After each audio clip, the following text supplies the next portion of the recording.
En esta mañana vamos a estudiar en forma muy sencilla, y enfatizo la palabra sencilla, tomaría más de una presentación o un tema, cubrir el tema de estudiar una de las profecías menos estudiadas, menos conocidas de la palabra de Dios, pero importante, como es la profecía que encontramos en Daniel capítulo 11 y capítulo 12. Note, es la misma narrativa. No olvide, los capítulos, los versículos no fueron inspirados. En el año 1100, un obispo irlandés, por razones de hacerlo práctico y más sencillo el estudio de la Biblia, puso capítulos.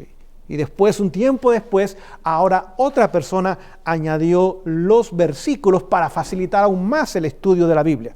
Pero Daniel 11 y Daniel 12 van unidos, forma parte de la misma presentación que recibió el profeta Daniel a través del ángel Gabriel. Pero en esta mañana vamos a darnos cuenta que lo que está tomando lugar hoy día está reflejado o está basado o surge de lo que ya Dios había dicho 600 años antes que Jesús naciese a través del profeta Daniel. No olvide, Daniel 11 y 12 son los eventos finales de la historia a través de los lentes del papado. Apocalipsis 13 son los eventos finales de la historia a través de los lentes de América o el protestantismo apóstata. Apocalipsis 17 son los eventos finales de la historia, pero a través ahora de los lentes de los gobiernos, de las naciones y de los reinos de este mundo. Así que tenemos tres perspectivas de los mismos eventos finales, pero tres poderes o tres instituciones que el enemigo usa y usará para traer la crisis final, esperanzado en destruir al pueblo de Dios y a la verdad de Dios para este tiempo, pero el Cordero otra vez los vencerá. Y habrá un pueblo fiel, y el Señor vendrá a recoger a su pueblo. Algunos saldrán de las tumbas, otros en vida. Ahora iremos con el Señor para morar para siempre. En esta mañana voy a comenzar mi estudio en el libro de Daniel, pero no el versículo o el capítulo 11 ni 12. Vamos a comenzar más atrás para ayudarnos a entender el trasfondo bíblico, histórico y profético de lo que en esta mañana queremos compartir con ustedes. Voy a leer en capítulo 8 de Daniel, comenzando en el versículo 14. No olvide, el capítulo 8 es el capítulo central del libro de Daniel. El nombre de Daniel significa Dios juzga.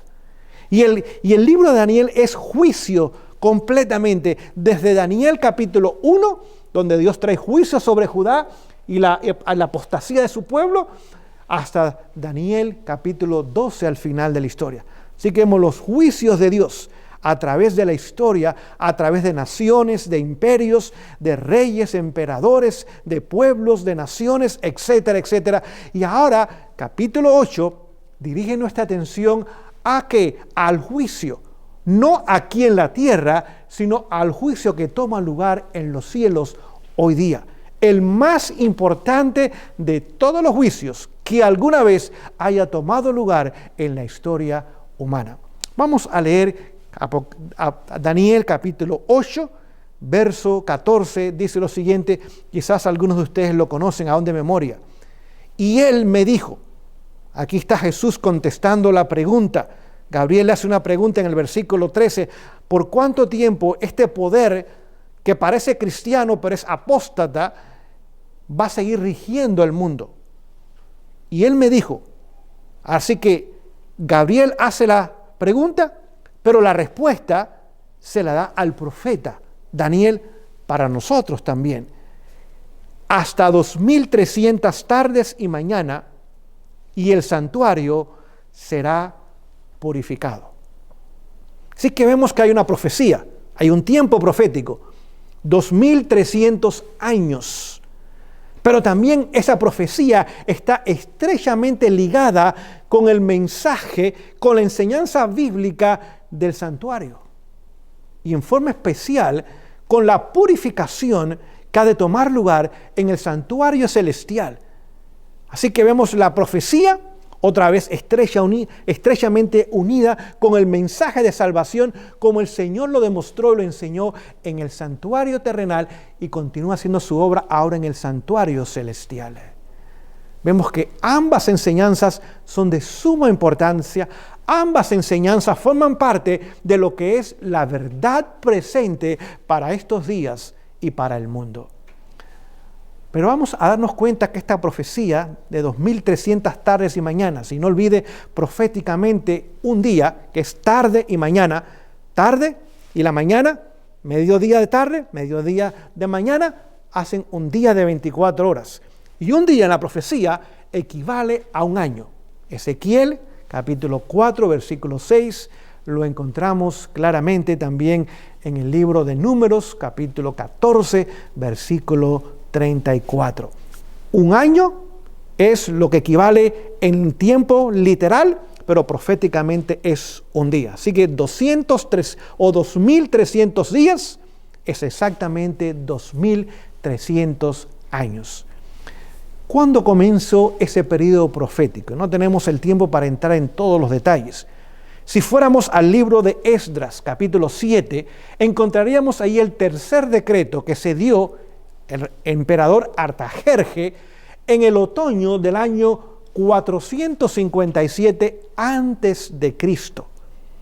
Si hacemos la suma, le añadimos 2300 años, nos llevaría al año 1844 después de Cristo. Es la profecía de tiempo más larga que encontramos en toda la palabra de Dios, con fecha de inicio y con fecha de terminación. Hay otras profecías que abarcan aún más tiempo, pero no sabemos cuándo van a terminar. No hay fecha para terminar esas profecías que todavía están en cumplimiento o llegará el momento que serán cumplidas. Pero esta profecía, de acuerdo al libro de Daniel, y lo vamos a ver en un momento, estaba dividida en dos partes. Los primeros 490 años o 70 semanas estaban determinadas, dadas para el pueblo de Dios de aquel entonces, el pueblo de Israel, favorecido y escogido por el Señor. Ese evento nos llevaría al año 457 antes de Cristo, al año 34 después de Cristo. Pero la segunda parte tomaría lugar del año 34 por 1810 años más, hasta el año 1844. Pero brevemente en esta mañana vamos a ver la primera parte y cuál era el objetivo de Dios al dar la primera parte de la profecía de Daniel 8:14. Vamos al capítulo 9 de Daniel, vamos a leer en el verso 24, dice lo siguiente, prestemos atención, hay muchos detalles aquí. Dice, 70 semanas o 490 años están determinadas. Esa palabra también significa están asignadas o han sido cortadas de la profecía de los 2300 años. Ha sido puesto, designado un bloque de tiempo de 490 años para quienes, dice, están determinadas para tu pueblo. El pueblo de Daniel era el pueblo de Israel. Y sobre tu santa ciudad, Jerusalén. ¿Okay? Para acabar la prevaricación, note. 2, concluir o poner fin al pecado. La segunda razón. Número 3, expiar la iniquidad. No sé si usted nota que estas tres cosas son muy parecidas. Acabar con el pecado, concluir con el pecado y expiar el pecado. Es decir, que el Señor esperaba que para el año 34, cuando terminaría esa profecía, tendría un pueblo en este mundo que por la gracia de Él, en el poder de Él, y no olvide, ya Jesús hubiera muerto en el año 31, así que ahora no estarían en la sombra de la cruz o detrás de la cruz, sino que estarían viviendo en la realidad y en el presente de la cruz, no en ritos y ceremonias y figuras y tipos, sino en lo que se logró en la cruz del Calvario, lo cual ya no era algo en el futuro, sino una realidad presente, para que ese pueblo ahora en ese año hubiera podido a más tardar obtener la victoria sobre el pecado y revelar al mundo el carácter de Dios. si eso hubiera tomado lugar, el pueblo de Israel hubiera continuado siendo el pueblo de Dios. Es decir, Dios le dio 490 años más de gracia, pero fracasaron lamentablemente. Y ahora Jesús tuvo que levantar la iglesia cristiana. Tiene sus orígenes en las verdades ya establecidas en la iglesia judaica o de Israel, del Antiguo Testamento. No hubo cambio de doctrinas. Al contrario, ahora se hacían más reales. Lo que era antes un futuro, ahora era una realidad en ellos. Para Dios tuvo que levantar ahora la iglesia cristiana. Viene de Cristo, significa ungido. Cristo también es la palabra en griego, Mesías es la palabra en hebreo. Por lo tanto, es una iglesia cristiana porque el Mesías vino, el Mesías murió en la cruz del Calvario, el Mesías vivió una vida perfecta sin pecado y esa vida perfecta sin pecado que Él desarrolló en este mundo de pecado con una naturaleza caída como la nuestra, pero sin tendencias al pecado, era que Él deseaba que su pueblo ahora compartiese esa misma experiencia a través de su poder omnipotente. Y la fecha que había puesto es el año 34. Pero ahí no terminaba la misión. Dice algo más. Y para traer la justicia eterna. La única justicia que es eterna es la justicia de Cristo. Nuestra justicia humana es temporal. Además son trapos de inmundicia. La justicia divina, la que Jesús produce y la que Jesús imparte al pecador arrepentido, es eterna. Porque Él es un Dios justo y es el mismo ayer, hoy y por los siglos. Establecer esa justicia en un pueblo que ahora el mundo entero pudiera contemplar con sus propios ojos, no tan solo oír la verdad, sino verla con sus propios ojos, lo que la justicia de Dios hace en el hombre o la mujer caída a través del poder de la gracia de Jesús. Pero ¿qué más? Dice, y sellar la visión y la profecía. Así que sería un movimiento profético también. Pero sería un pueblo sellado también. Y ungir el derramamiento ahora del aceite, el Espíritu Santo. Y ungir al Santo de los Santos. Ahí se aplicaba a Jesús. Pero vamos a ver que ahora también se aplica a nosotros.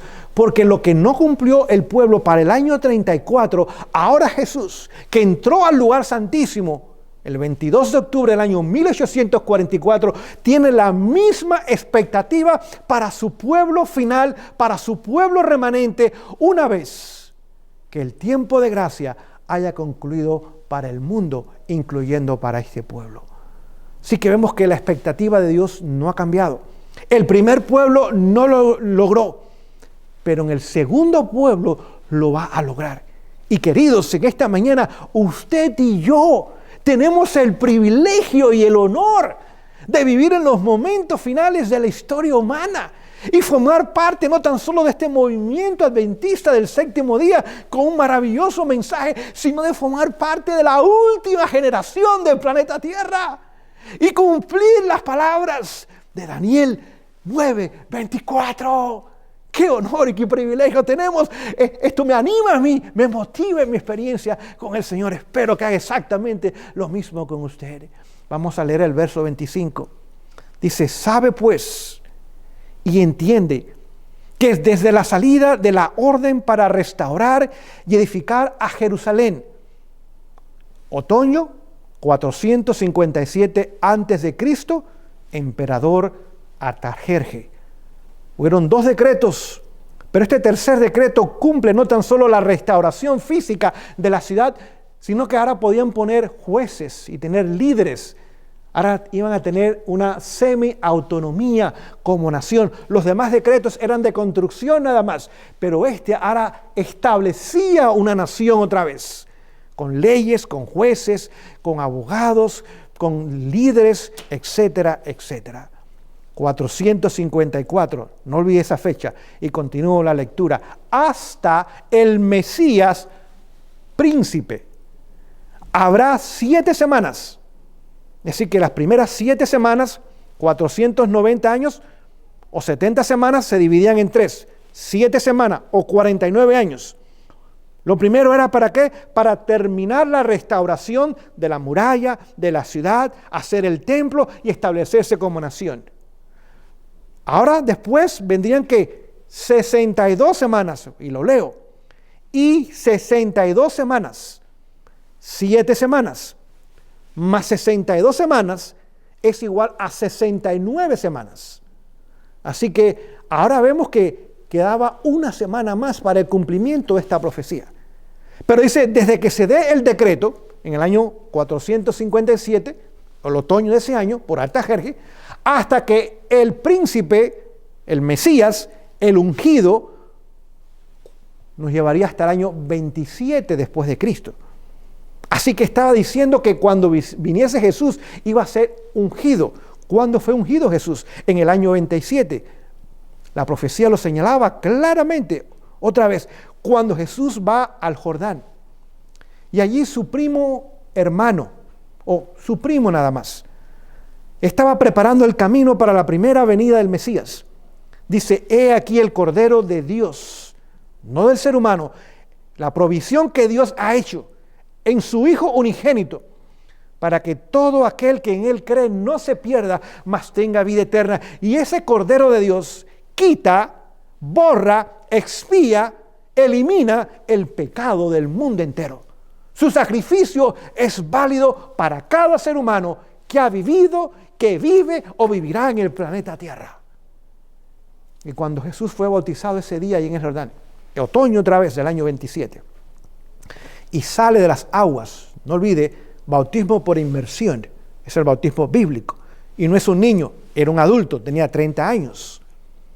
Ahora el Espíritu Santo en forma de paloma desciende sobre él, y allí el príncipe se convirtió en el Mesías, se convirtió en Cristo, el ungido, y fue ungido para iniciar su ministerio de 3 años y medio, mientras todavía faltaban 3 años y medio hasta el año 34 para cumplir la última semana que quedaba para la nación de Israel. Por eso cuando Juan viene, dice, queridos, el hacha ya está puesta no en el tronco, en la raíz del árbol. Tan solo nos queda un año, nos queda tan solo que 7 años para que esta profecía se cumpla. El tiempo está por terminar. Y cuando Jesús inicia su ministerio, dice, el tiempo casi está cumplido. Arrepentíos y conviértanse. Porque casi el tiempo profético para la nación había terminado. Así que vemos ahora el impacto que tendría. Y regreso a mi lectura. Verso 25, capítulo 9 de Daniel, la última parte dice, la plaza volverá a ser edificada. ¿Qué era la plaza? El lugar céntrico de las ciudades, aún hoy día, donde están el centro civil, el alcalde o los gobernantes de ese lugar, está una iglesia, están los mejores negocios, en la plaza están las universidades, están los centros más importantes, eran en las plazas, así que otra vez la ciudad va a ser construida, y escuche, y el muro, la ciudad y el muro de protección, dice, en tiempos angustiosos. Ahora vamos a detenernos ahí un momento. Lo que el pueblo no cumplió en el año 34, o para el año 34 debía haber cumplido, ahora Dios toma ese mismo esquema y lo trae a nuestros días, a la última generación del planeta Tierra. De la misma forma que desea la victoria sobre el pecado, que su justicia sea revelada al mundo, que seamos sellados, que recibamos el Espíritu Santo, otra vez ungidos, primero en la lluvia temprana, que es la que trae la victoria sobre el pecado, y después en la lluvia tardía para terminar la obra, pasar el tiempo de angustia y ser trasladados a aquellos que sean sellados sin ver la muerte. También serían tiempos que angustiosos, tiempos difíciles. Note que la ciudad sería establecida. ¿Cómo se llama esa ciudad? Jerusalén. ¿Qué significa Jerusalén? Ciudad de paz. Pero el muro también sería edificado. Vamos a leer algo que en esta mañana quiero compartir con ustedes Zacarías, capítulo 8 de Zacarías, verso 3. Leo lo siguiente: así dice Jehová, yo he retornado a Sión y moraré en medio de Jerusalén. Y Jerusalén será llamada ciudad de la verdad. Y el monte de Jehová de los ejércitos, monte de santidad. Así que los judíos hoy día, ¿quiénes son? Aquellos étnicos que pertenecen a este grupo étnico allá en Palestina. O los judíos hoy día son aquellos que pertenecen y permanecen en Jesús. Vamos a dejar que la palabra de Dios nos dé la respuesta en esta mañana.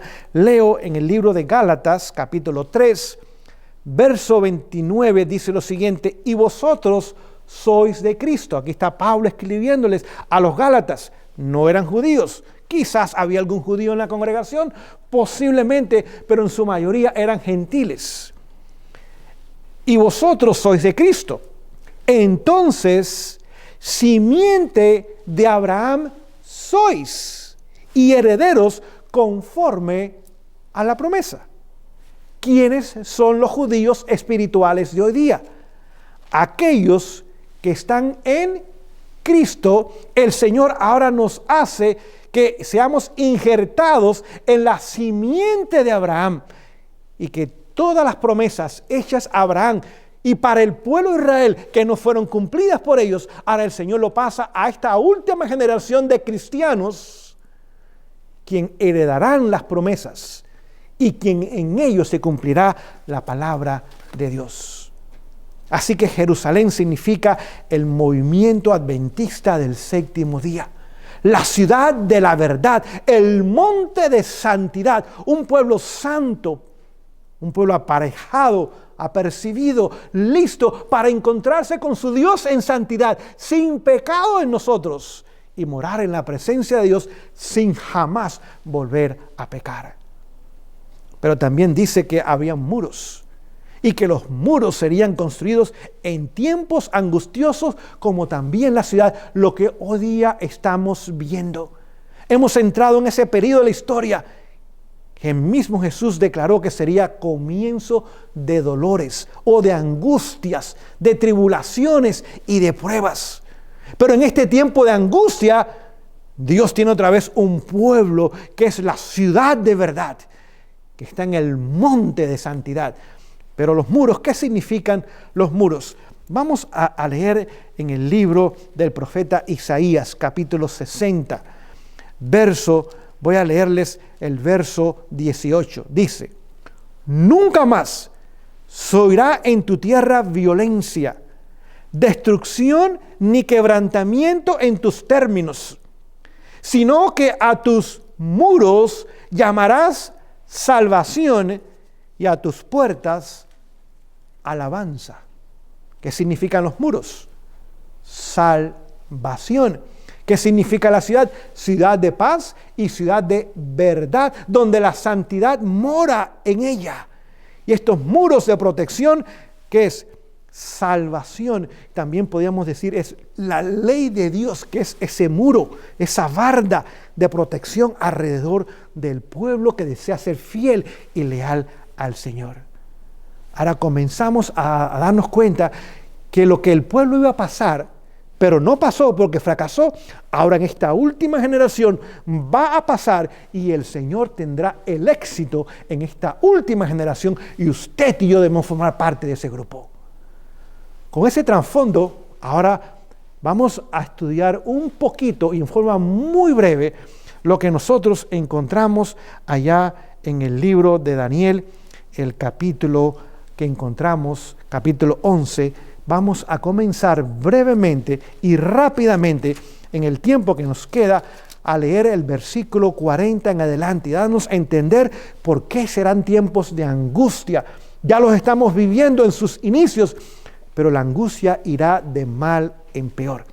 Antes de leer, les leo una cita inspirada, dice lo siguiente: se me mostró a los habitantes de la tierra en gran confusión.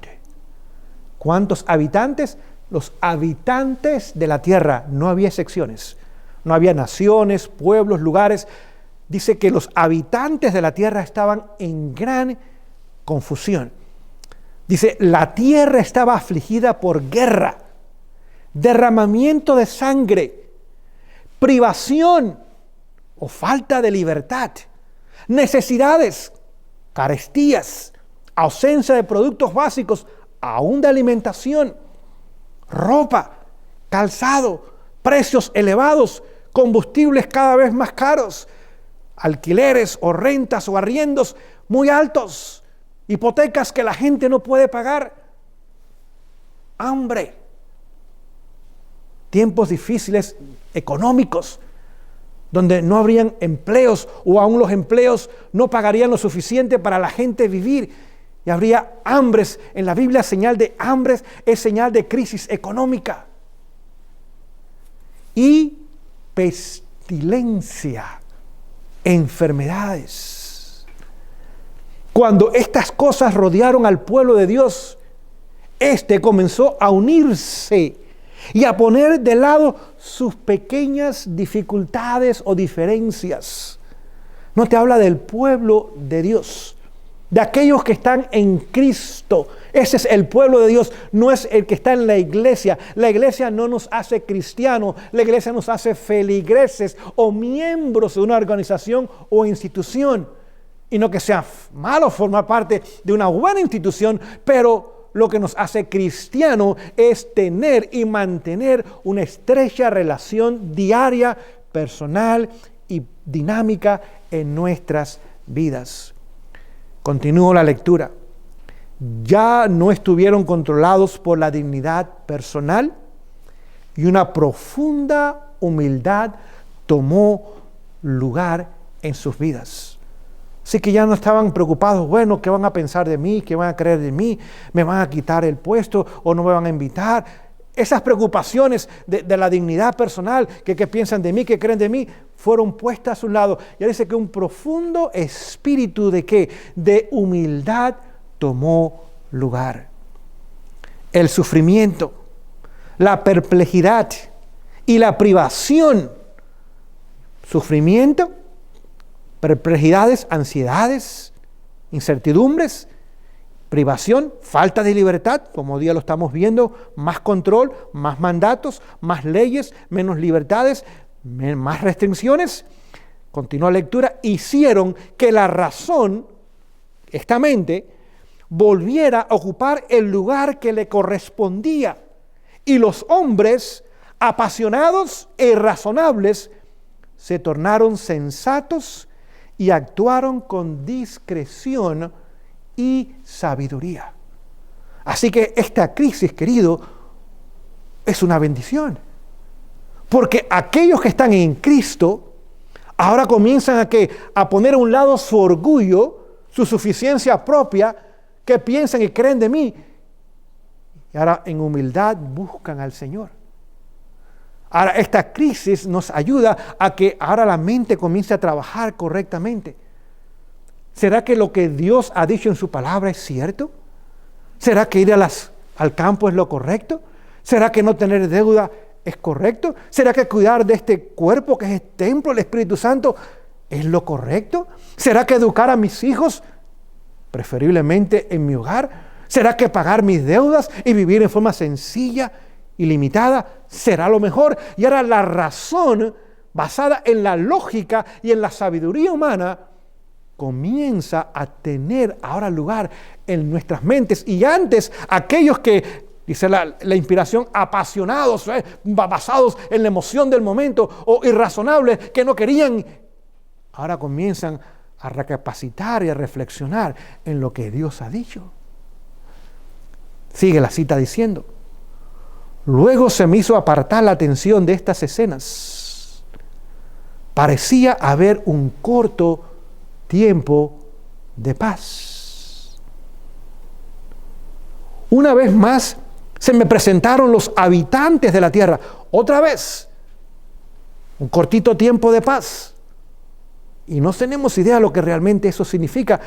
¿Quién sabe si eso ya pasó? Quizás los años mejores de prosperidad, de libertad, ya pasaron. Porque otra vez se le mostró al pueblo de Dios y al pueblo o a los pueblos de las naciones del mundo. Y nuevamente, todo estaba en la mayor confusión, no menor que antes, sino mayor. Para aquellos que todavía están pensando que vamos a regresar a la normalidad y que esto va a pasar y que va a haber soluciones y que todo va a continuar igual como antes. Queridos, ese tiempo ha terminado para siempre. Las luchas, las guerras, el derramamiento de sangre, el hambre, otra vez, economía en quiebra y la pestilencia se manifestaban en todas partes. No había lugar donde huir. Antes la gente iba a los Estados Unidos o a Canadá o iban a los países occidentales de Europa donde había prosperidad y libertad. Queridos, hoy día esos países son donde más restricciones hay.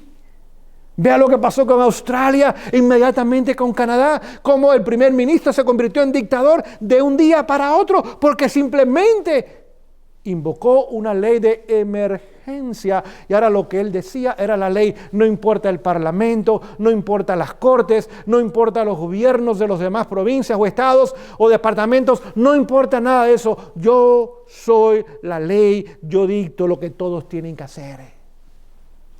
Cuentas de bancos cerradas, negocios boicoteados, gentes enjuiciadas sin ninguna razón, simplemente porque expresaron una opinión diferente a la que el gobierno quería escuchar. Y ahora le quitan sus recursos, ahora le cierran sus cuentas de banco, decomisaron sus camiones o furgones, ahora decomisaron sus propiedades sin ninguna razón. Y ahora van a una prisión y quién sabe cuánto tiempo.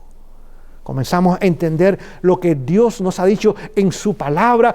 Daniel, el profeta inspirado, Elena White, la profetisa inspirada para este pueblo de estos días, dice, otras naciones se habían mezclado en esta guerra y confusión. Vemos la guerra allá entre Rusia y Ucrania. Miles mueren, no tan solo soldados que no deberían morir, porque las guerras es cuando jóvenes que no se odian ni se conocen se matan, para que viejos que se conocen y se odian continúen rigiendo a las naciones y al mundo.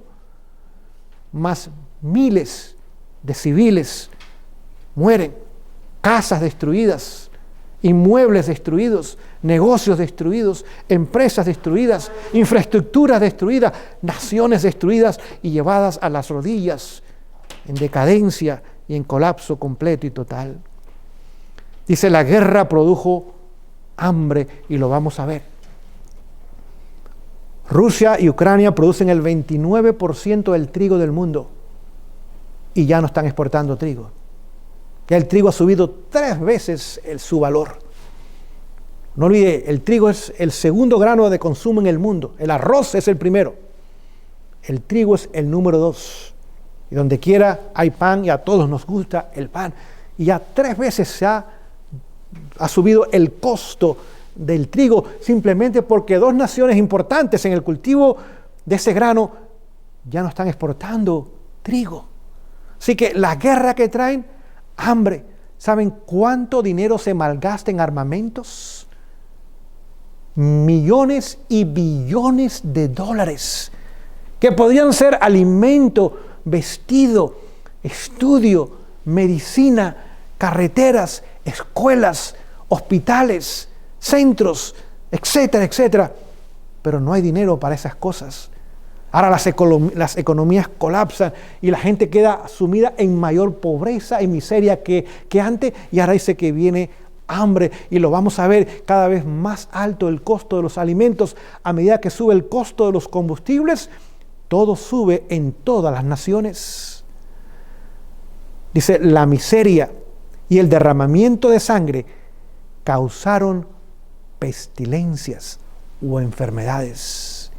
Y entonces se hallaron desfalleciendo los hombres por el temor y la expectación de las cosas que sobrevendrán sobre la tierra. Comenzamos a darnos cuenta de la importancia de esta declaración. Y en los pocos minutos que quedan, vamos muy brevemente y rápidamente a Daniel capítulo 11. Y allá vamos a leer entonces el versículo 40 en adelante. Dice, pero al cabo del tiempo, ¿qué tiempo es ese? ¿Okay? Vamos a regresar a estudiar, o vamos a quedarnos ahí, pero vamos a ir ahora al capítulo 12 de Daniel. Capítulo 12 de Daniel, versículo 4 dice, pero tú, Daniel, cierra la palabra y sella el libro hasta el tiempo del fin.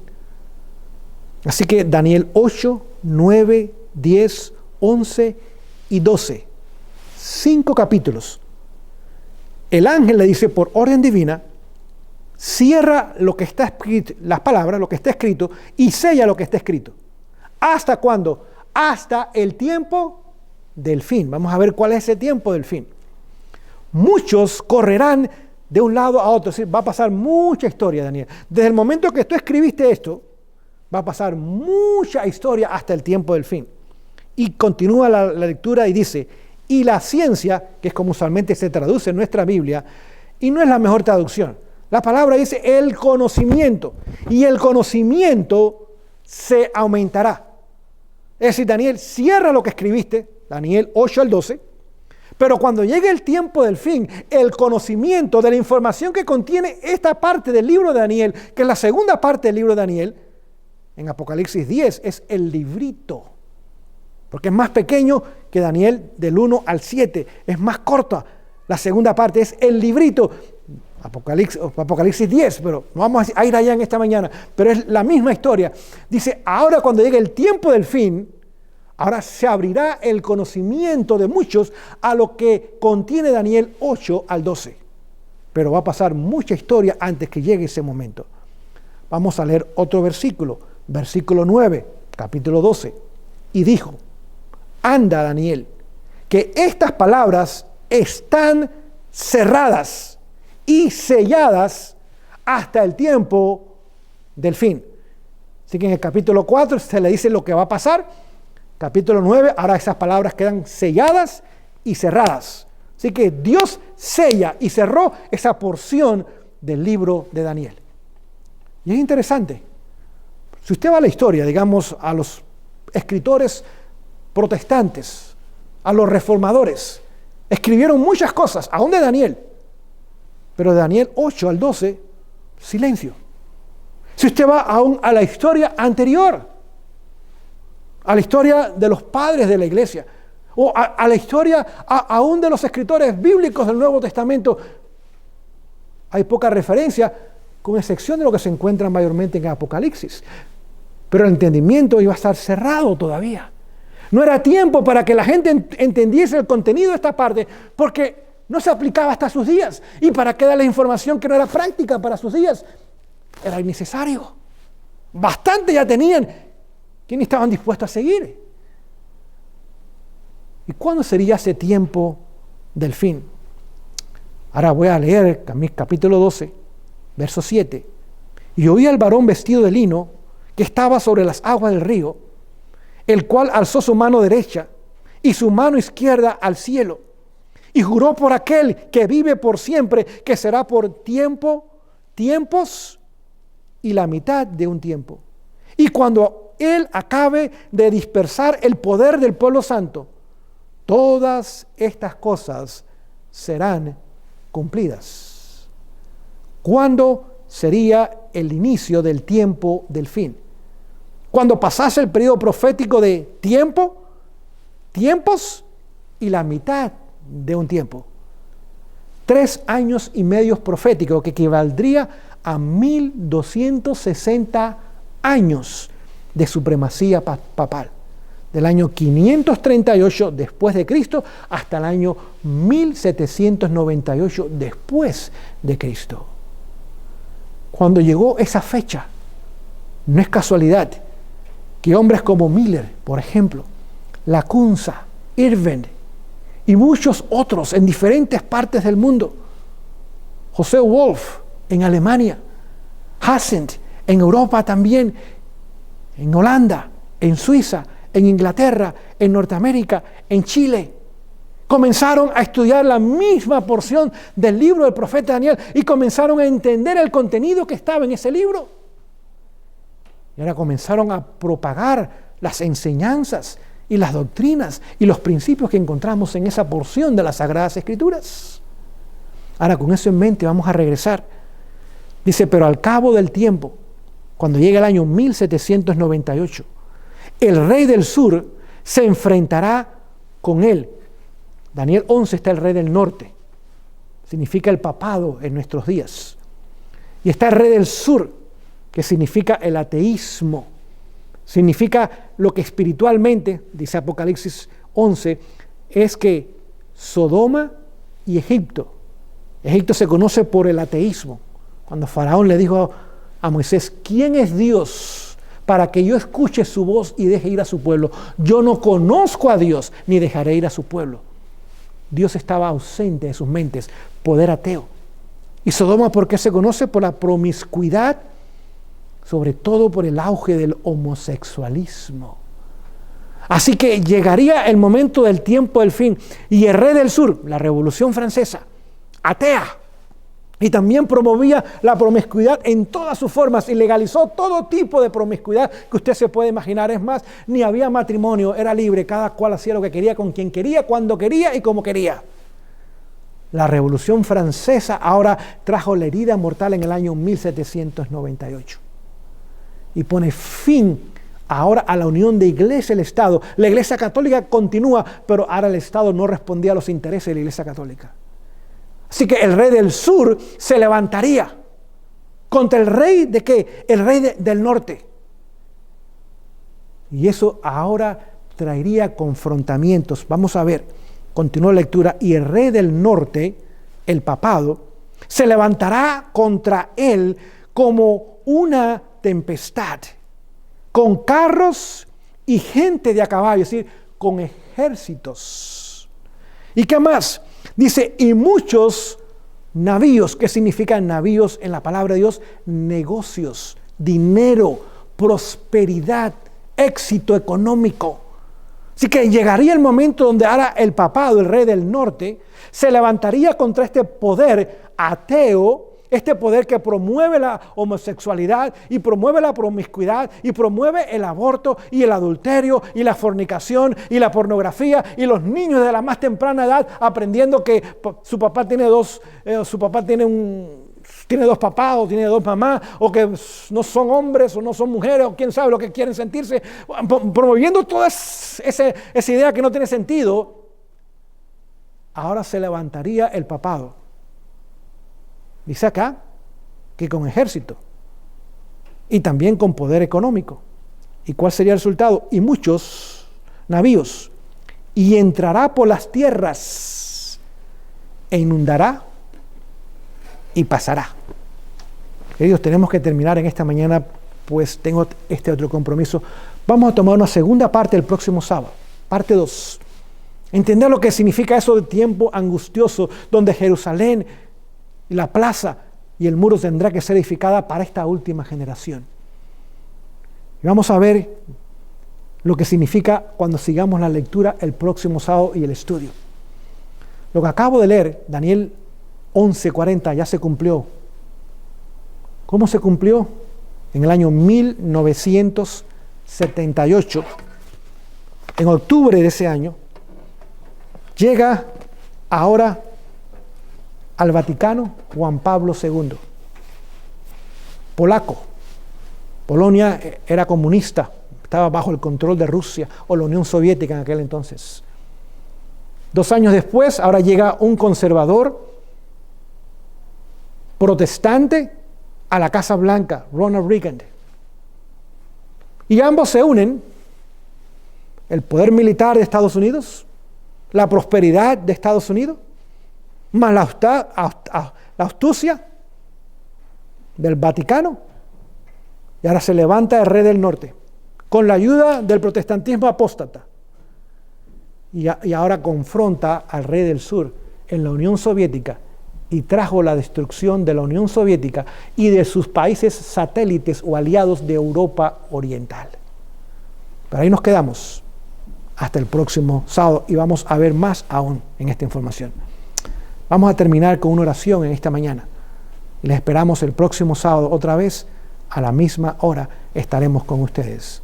Oremos. Amoroso Padre Celestial, te damos gracias por el estudio de tu palabra. Cuánta información importante, solemne, seria, profunda, Señor, encontramos allí.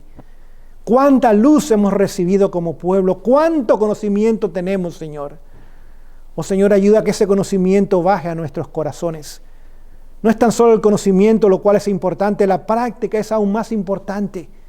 Reconocer el tiempo en que vivimos, lo que está tomando lugar, lo que nos espera en el futuro cercano. Y también, Señor, que Dios tiene un plan maravilloso para su pueblo. Levántanos, Señor. Trae un reavivamiento y un despertar dentro de nosotros. Cambia nuestros caracteres. Danos victoria sobre el pecado. Cambia nuestros hogares, nuestros matrimonios. Trae un despertar en nuestros hogares también, Señor. Y aún pedimos por tu pueblo. Hay hombres y mujeres que gimen, que claman frente a las abominaciones que toman lugar. Oh Señor, ayúdanos a cumplir el objetivo de esta última generación.